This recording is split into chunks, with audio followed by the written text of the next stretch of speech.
Do you guys feel? So what Wenger has suggested is they changed the rule of offside to be a whole body in front, Not marginal. not marginal. Yeah.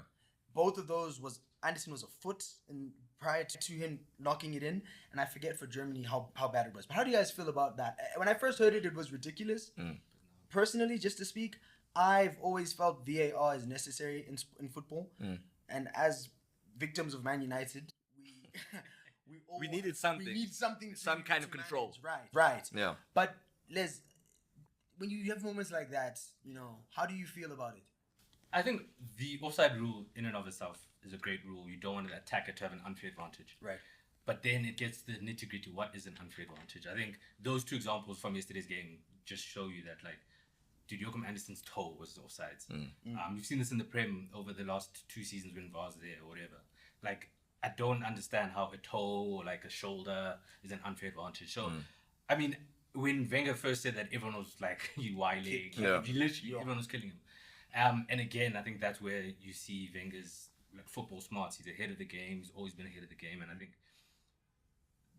the striker or the attacker doesn't have that much of an unfair advantage, where a toe in that instance, there's a few other instances. Like, yeah, for me, having gone through a few years of VAR in the Premier League, looking at this Euros, I'm all for Wenger's suggestion. To modify. Marginal, modify it. Football's all about we're bringing in VAR and technology to modify things. So, I mean, just Kanya, adapt and change. Obviously, you don't have to agree with what Wenger said in the specific solution he gave, but do you think there needs to be a modification? I know you are an old god, man. You were upset when centre back stopped playing with 4 and 5. You got hacked when you saw Cancelo with a 7. You were tweeting. Yeah, that was bullshit though. That is something I do still feel very strongly about.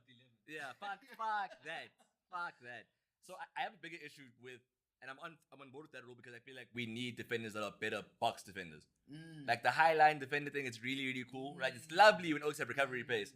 I want a defender that can actually square his man up and take the ball away from him. That's a good.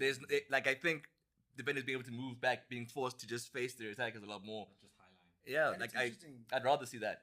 Box defenders, like a guy who I have the utmost respect for, despite his career being somewhat mediocre, Shawcross. And was it Huth? Robert Huth? Yeah, Robert Huth. Oh, that's a league winner. That's a Premier League winner. But we don't have a lot of those. You look at these new woke centre backs. Yeah. Now they're woke centre backs. They're 5'9". The Sanders of the world. The butcher.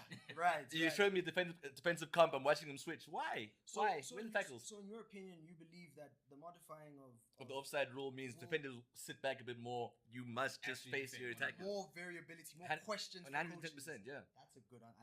I don't want to see my defenders. I actually hate the idea of a defender that's best attribute is his passing. This pisses me off.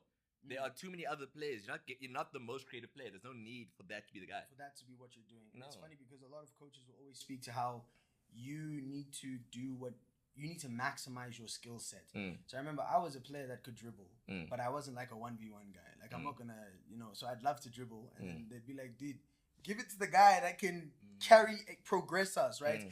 And I think now this new positionless football has got into that. I look at someone like John Stones. I don't want to make this an England episode.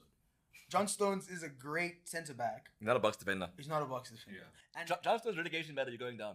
Yes, you're done. And it's funny because we're speaking about Gay, and I believe how he's being exposed because of the lack of leadership from John Stones. Like usually that's the senior centre back. That's meant to be the guy. Centre back, and that's a real thing. Treble, he's meant to be the guy.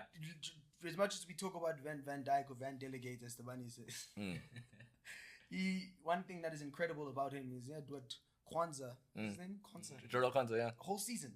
And Liverpool didn't look like they skipped a beat, and that's the lead, the ushering in. So John Stones is the new, the new era centre back who can do everything, but isn't incredible at any one thing. Like defensively speaking, of course. And that's a great point you raised.